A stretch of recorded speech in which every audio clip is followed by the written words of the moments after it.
December 18th, a Fayette County jury found Corry Jackson not guilty in the 2023 murder of Tamonte Harris. Jackson spent 18 months in jail on a bond of more than $100,000 until the trial ended.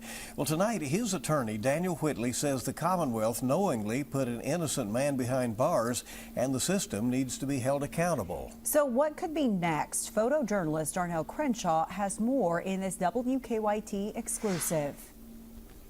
As to count one, A, we the jury find the defendant not guilty. Those were some of the last words Corry Jackson heard from the court system, but his fight with the legal system is not entirely over. He and his legal team went from defense to offense. Jackson's attorney, Daniel Whitley Sr., is considering filing a civil lawsuit.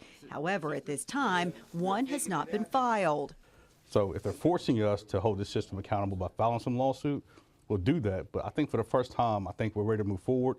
And we're looking forward for them reaching out to Mr. Jackson saying, this horrendous crime that was committed against you, this horrendous crime that went to attack your character and labeling you a murderer, and the lack of investigation and the way we handled this, we owe you something, young man.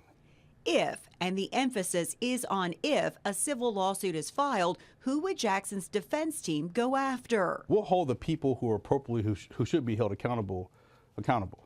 And we'll have to figure out which way we want to do that.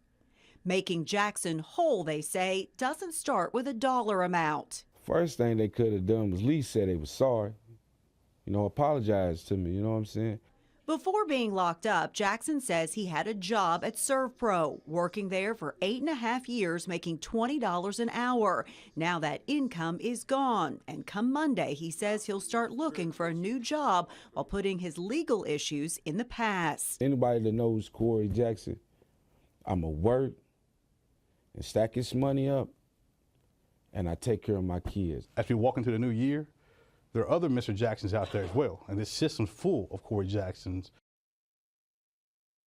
Well, during the trial, another man, Courtney Wren, took the stand and admitted to killing Harris. We called the Office of the Commonwealth's attorney for comment on Whitley and Jackson's claims. They have not yet returned our calls.